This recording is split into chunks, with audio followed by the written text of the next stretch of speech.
এই বাড়িতে আসার পর আমাদের বহু দিনের একটা বদ অভ্যাস বলতে পারো, মানে একদম খারাপ অভ্যাস। এই অভ্যাসটা আমাদের একদমই ছুটে গেছে। তবে জানি না আমাদের বাড়ি যাওয়ার পর আবার সেটা শুরু হয়ে যাবে কিনা পুনরায়, কারণ আমরা তো ঠিক এইরকমই, আমাদের মানে কুকুরের লেজ, আমাদের লেজ কোনো দিনও সোজা হবে না। তবে এই বাড়িতে আসার পর ওই অভ্যাসটা অনেকটাই ত্যাগ করা গেছে। তো শুভ সকাল বন্ধুরা, আবার একটা নতুন ব্লগ নিয়ে চলে এসেছি। আজকে সকাল সকাল চলে এসেছি, আর বাইরে প্রচণ্ড ঠান্ডা পড়েছে। তো ভাবলাম তোমাদের সাথে একটা ছোট্ট ব্লগ। আজকে আমাদের এখানে মাঠে বাচ্চাদের খেলা হচ্ছে, তো সেটা তোমাদেরকে আমি এর আগে ভিডিওতে শেয়ার করেছি। তো তোমাদের যেটা বলার ছিল যে আমাদের কোন মানে খারাপ অভ্যাসটা, যেটা আমাদের এখানে আসার পর মানে চেঞ্জ হয়ে গেছে, তো সেটা হচ্ছে আমাদের রাতে খাওয়া দাওয়া, ঠিক টাইম মতন খাওয়া দাওয়া আর ঘুমানোটা।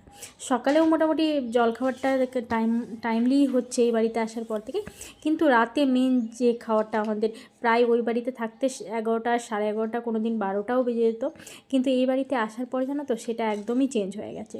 কারণ এখানে যেহেতু জেঠুর জন্য তাড়াতাড়ি করে খেয়ে দিয়ে ঘুমাতে হয়, তো এখানে আসার পর এই অভ্যাসটা আমাদের একদমই চেঞ্জ হয়েছে। এটাতে কিন্তু আমি বেশ ভালো মানে আনন্দ পেয়েছি, কারণ এটার জন্য আমার মানে প্রচুর প্রবলেম হতো। তোজোর পাপাকে অনেকবার বলতাম যে তাড়াতাড়ি খেয়ে নাও। বাড়িতে কাজ থেকে আসার পরে জানো তো বাড়িতে বসে থাকলেও, এখন এখানে আসার পর তাড়াতাড়ি খাওয়া দাওয়াটাও হচ্ছে, তাড়াতাড়ি রাতে ঘুমানোটাও হচ্ছে। এটা আমার একদম নিশ্চিন্ত হয়েছি, বেশ ভালো লাগছে। বাড়ি যাওয়ার পর জানি না কি হবে।